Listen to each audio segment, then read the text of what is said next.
Hello दोस्तों, कैसे हो आप लोग। आई होप आप सब लोग ठीक होंगे। आज की इस वीडियो में हम सीलिंग फैन के कंस्ट्रक्शन एंड वर्किंग प्रिंसिपल के बारे में जानेंगे। और मैं इस वीडियो में ये भी बताऊंगा कि सीलिंग फैन कैसे रोटेट करता है। प्लीज आप वीडियो को पूरा देखना, तभी आपको समझ में आएगा। आप चलिए वीडियो को शुरू करते हैं। जनरली सीलिंग फैन के अंदर दो वाइंडिंग होती है, एक रनिंग वाइंडिंग होती है और एक स्टार्टिंग वाइंडिंग होती है। स्टार्टिंग वाइंडिंग का काम ये होता है कि मोटर को स्टार्ट करना, फिर इसके बाद स्टार्टिंग वाइंडिंग बंद हो जाती है, फिर उसके बाद रनिंग वाइंडिंग का काम होता है। और दोस्तों, आपने ये जरूर देखा होगा, जितने भी डोमेस्टिक यानी घरेलू जितनी भी मोटरें होती है उनके अंदर हम कैपेसिटर का यूज करते हैं। हम सीलिंग फैन के अंदर भी कैपेसिटर का इस्तेमाल करते हैं। हमें दो तरह के मेथड को यूज करते हैं, कैपेसिटर स्टार्ट और कैपेसिटर रन।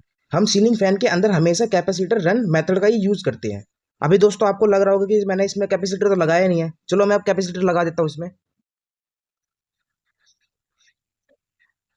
अब मैंने दोनों वाइंडिंग के बीच में एक कैपेसिटर लगा दिया है। ये कैपेसिटर हमेशा स्टार्टिंग वाइंडिंग के साथ लगा होता है सीरीज में। पहले मैं दोस्तों आपको दोनों मेथड सही से समझा देता हूँ, कैपेसिटर स्टार्ट और capacitor run. Capacitor start method वो होता है जब हम मोटर को स्टार्ट करने के लिए ही यूज करते हैं, यानी जब मोटर स्टार्ट हो जाती है तो हम कैपेसिटर को हटा देते हैं। और कैपेसिटर रन हम वहां यूज करते हैं जहाँ पे हम कैपेसिटर को हमेशा परमानेंटली स्टार्टिंग वाइंडिंग के साथ हमेशा अटैच करके रखें, यानी वो कैपेसिटर हमेशा स्टार्टिंग वाइंडिंग के साथ ही कनेक्ट रहेगा, उसको हम हटाएंगे नहीं। कैपेसिटर स्टार्ट मेथड में हम सेंट्रीफ्यूगल स्विच के मदद से कैपेसिटर को डिस्कनेक्ट कर देते हैं, जिस वजह से वो कैपेसिटर स्टार्टिंग वाइंडिंग से डिस्कनेक्ट हो जाता है। आपने थ्री फेज की मोटर तो देखी होगी, उसमें से हमेशा तीन वायर निकलती है, आर, वाई और बी। इसमें हम कोई भी कैपेसिटर का यूज नहीं करते, क्योंकि ये सेल्फ स्टार्टिंग होती है। ये जो सीलिंग फैन होते हैं ये सेल्फ स्टार्टिंग नहीं होते हैं। हम इसको कैपेसिटर लगा के सेल्फ स्टार्टिंग बनाते हैं। आपको दोस्तों पता ही होगा, जो कैपेसिटर होता है उसमें लीडिंग पावर फैक्टर होता है, उसके मदद से हम इसमें फेज डिफरेंस क्रिएट करते हैं। इसके अंदर ऑलरेडी हमेशा फेज डिफरेंस होता है, इस वजह से ये सेल्फ स्टार्टिंग होती है। आपको मैं एक ग्राफ की मदद से समझाने की कोशिश करता हूँ। ये भी है। आपको दोस्तों पता ही होगा, जो कॉइल होती है उसमें हमेशा लैगिंग पावर फैक्टर होता है। अब मैं आपको थोड़ा ग्राफ की मदद से समझाने की कोशिश करता हूँ। ये है साइनोसोडियल रनिंग वाइंडिंग का, और मैं एक और साइनोसोडियल बनाता हूँ स्टार्टिंग वाइंडिंग का। ये थोड़ा अलग होगा।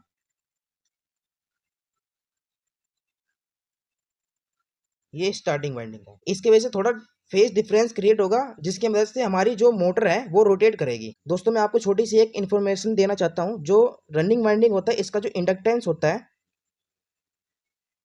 वो हाई होता है और रेजिस्टेंस लो होता है।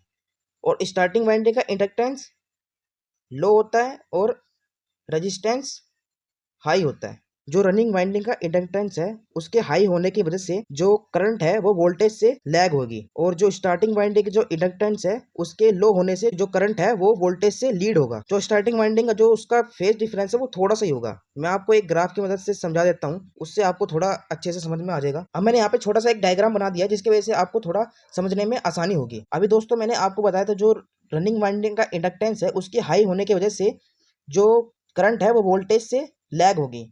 ये देखिए ये लैग हो रही है। वैसे ही जो स्टार्टिंग वाइंडिंग का इंडक्टेंस है उसके लो होने की वजह से जो करंट है वो वोल्टेज से लीड करेगी। और हमने स्टार्टिंग वाइंडिंग के साथ एक कैपेसिटर को भी जोड़ रखा है, जिसकी वजह से इसमें लीडिंग पावर फैक्टर होगा, तो ये वोल्टेज से लीड करेगी। दोस्तों मैंने यहाँ एक छोटी सी मिस्टेक कर दी है। ये जो रनिंग वाइंडिंग है ये पीछे होगी और स्टार्टिंग वाइंडिंग आगे हो जाएगी, क्योंकि इसका जो पावर फैक्टर है वो लीडिंग हो जाएगा, जिसकी वजह से ये वोल्टेज से आगे रहेगी। दोस्तों आपको यहाँ पे दिखाई दे रहा होगा, जो मैंने वेव बनाई है वो स्टार्टिंग वाइंडिंग देखिए थोड़ा आगे है और रनिंग वाइंडिंग थोड़ा पीछे है। इसी फेज डिफरेंस की मदद से हम रोटर को रोटेट करते हैं। दोस्तों आपने कभी फैन ठीक करा होगा या उसकी कभी सर्विस करी होगी, तो आपने ये जरूर देखा होगा, उसमें से हमेशा तीन वायर निकली होती है और कभी कभार उसमें चार वायर भी निकली होती है। ये क्यों निकली होती है दोस्तों, मैं आपको अभी बताता हूँ। अभी हमने यहाँ पे स्टार्टिंग वाइंडिंग और रनिंग वाइंडिंग का यहाँ पे एक कॉमन बना दिया है, यहाँ से हम निकाल देंगे कॉमन वायर। ये तो हो जाएगा न्यूट्रल में, ये न्यूट्रल वायर निकल गया। अब दो वायर और रहती है, वो जो दो वायर निकलती है वो स्टार्टिंग वाइंडिंग से निकलती है और रनिंग वाइंडिंग से निकलती है। वो दो वायर है ये वाली,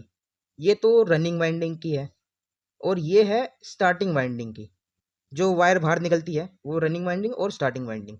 इन्हीं दोनों में हम कैपेसिटर को लगाते हैं। अब दोस्तों आपको लग रहा होगा इन दोनों वायर में हम फेस कहाँ दें। हमें फेस देना है हमेशा रनिंग वाइंडिंग में। फिर यहाँ से हमारी दो वायर निकल जाएगी, एक ये हो जाएगी न्यूट्रल और ये हो जाएगी फेस।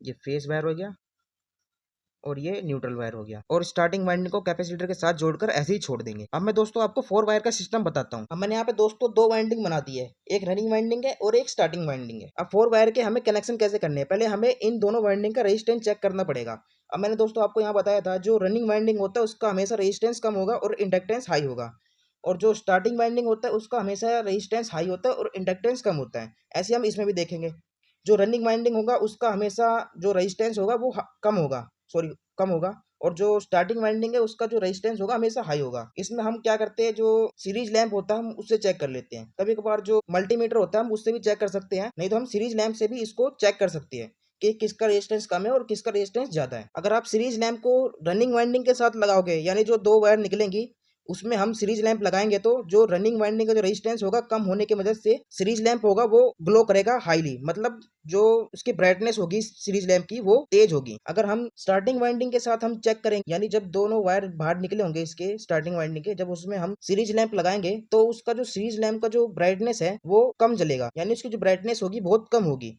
तो हम इससे हम ये मान लेंगे कि जो स्टार्टिंग वाइंडिंग है उसका रेजिस्टेंस बहुत हाई है, जिसकी मदद से वो जो सीरीज लैंप है उसकी ब्राइटनेस थोड़ी कम हो रही है, तो हम ये मान लेंगे कि वो स्टार्टिंग वाइंडिंग है। अब हमें पता चल चुका है कि रनिंग वाइंडिंग की वायर कौन सी है और स्टार्टिंग वाइंडिंग की वायर कौन सी है। अब हम क्या करेंगे, जो रनिंग वाइंडिंग है और स्टार्टिंग वाइंडिंग है उसका दोनों का एक एंड लेंगे, उसे हम शॉर्ट कर देंगे, यानी कि उसको मिला देंगे, यानी सीरीज में कर देंगे। तो उसके बाद वो जो कॉमन हुआ वायर निकलेगा वो हम न्यूट्रल में लगा देंगे, इसको कॉमन से मैं डिनोट कर देता हूँ।